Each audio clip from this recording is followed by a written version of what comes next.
Now we study the irrigation management. After that, harvesting of castor crop. How it is harvest or maturity time. Number 1. Castor crop is ready to harvest within 4 to 6 months. Number next, castor crop capsules of plant start matured from December and extend up to April. So harvesting is done when one or two capsule of bunch is gets dried. That time is the right stage of harvesting. Next, whole bunch is removed from the plant and after that it is dried into sunlight for 2 to 5 days, and then the seeds should be separated by given threshing. Means threshing is given say when say capsules are beaten by heavy stick, and winnowing is given to separation of grains and husk from the seed. After that, one point should be generally 3 to 5 pickings are sufficient.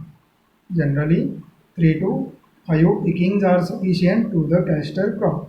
So, after that, yield of castor crop. Yield of castor crop is averagely near about when it is grown as a mixed crop, that time it is 1 to 1.5 quintals per hectare. When it is grown as a rainfed pure or sole crop, that time it gets 2 to 5 quintals per hectare, and when it is grown as a irrigated pure crop or sole crop, that time yield of castor seed is 5 to 8 quintals per hectare.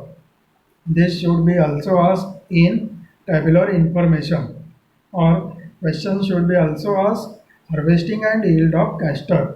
These 2 points are combined. That time half mark is given to the yield of castor crop. Next one is the important pest and diseases. Next one is the important pest and diseases. Number 1, castor semi-looper. Number 2, castor hairy caterpillar, and number 3rd one is the castor capsule borer caterpillar. Castor capsule borer caterpillar, and diseases are attack as a number 1 alternaria blight disease, and number 2 is the seedling blight disease. So number 1, castor semi-looper caterpillar. Semi-looper it bend when it is walk or run, that time it bend its body, so it is known as a semi-looper. Nature of damage: the larva of this caterpillar defoliate the crop. The larva of this caterpillar defoliate the crop, and it also attack on tender part of stem and young capsules and also bark of petiole. So this is the destructive pest of castor crop. What are the control measures? Control measures: number 1, given a spray of 0.05% endosulfan or 0.02% phenol solution, or dust 1.3% linden powder early in the morning at the rate of 20 kilogram per hectare. And third one is field is kept weedless at initial 30 to 45 days to reduce the attack of caterpillars. Next one is the castor hairy caterpillar. Hairy caterpillar means hairs are arise on its body, so it is known as a hairy caterpillar. It is also more destructive pest. It larvae of this caterpillar feed on leaves and petiole, and also midrib of leaves, and leaves are defoliate, and ultimately photosynthesis process break down, plant growth is retarded, so yield of castor crop is become lower. These are the nature of damage of this hairy caterpillar. And next one, control measure. What are the control measures of castor hairy hairy caterpillar of castor? Number one, given a spray of 0.05% endosulfan and given a spray of 0.02% vinalphos solution or dust 1.3% linden powder at the rate of 20 kg per hectare and collect the collect the caterpillars and affected parts of the plant and larvae and destroyed outside of the field or destroyed in insecticide or kerosene solution. These are the pest of castor crop. Next one pest is also attack on castor crop leaves, that is the leaf miner. It is the very small pest. It bore the. Now, what are the nature of damage? Now, this is the boring caterpillar of castor. It bore the leaf portion and enter in it. It bore the leaf portion and enter it when it is bore on leaf. That time initially it bore upper surface of the leaves and make a hole, bore and enter in leaf portion and it feed chlorophyll. So when it is feed inner portion, that is known as a chlorophyll, that time white randomly lines or strips are appeared on the leaf from upper surface. That is the attack of leaf miner pest. And when it goes in dormant condition, that time when it make a cocoon or laid the cocoon, that time it comes out from the leaf portion and small brown color cocoons laid on upper surface of leaf. So it is the leaf miner pest nature of damage. And control measures.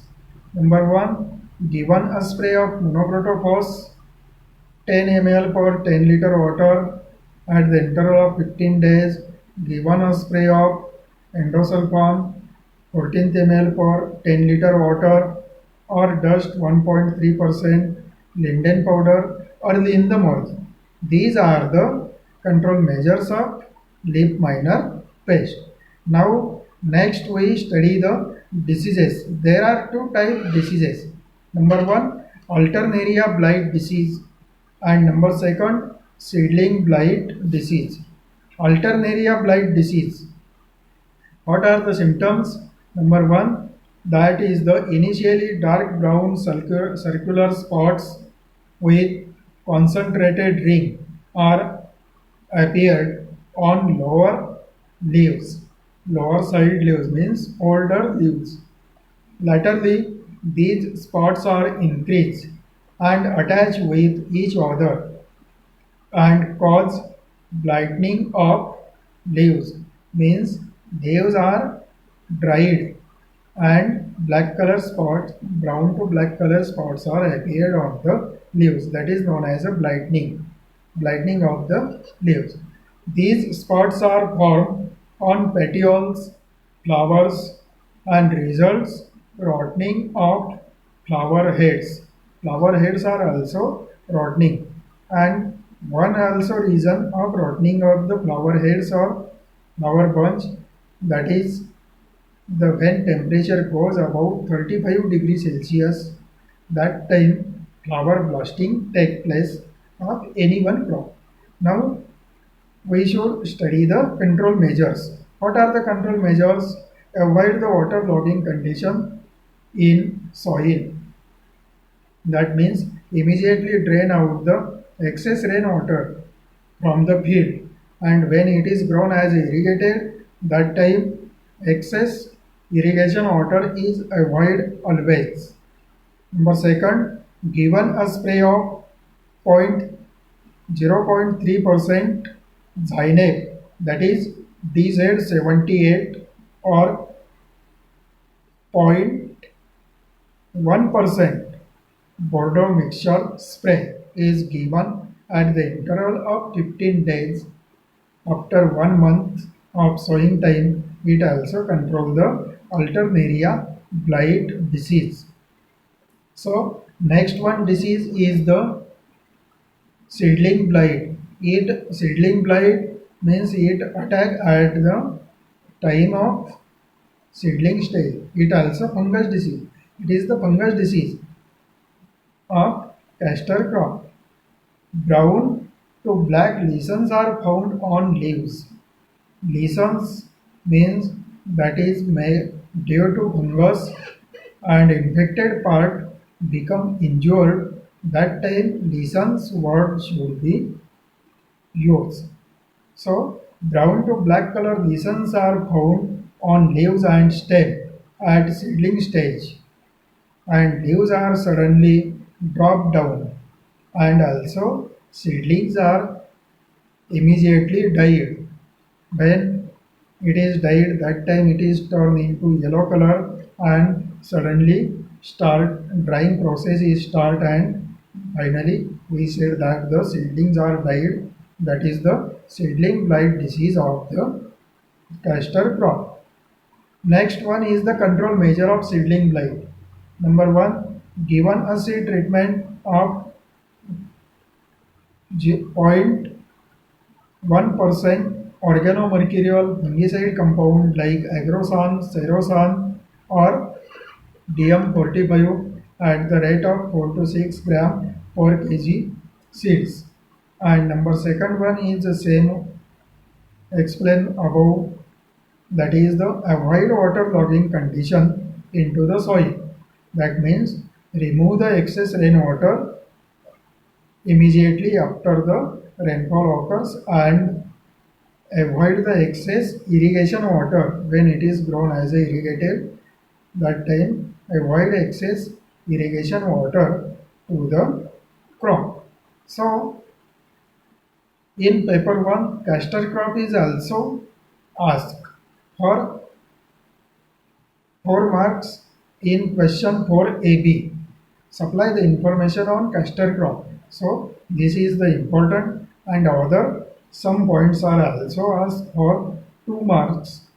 Short note or tabular information or in fill in the blanks. So we carefully listen and study the castor crop, which is important in our board exam question paper. Thank you, student. Okay.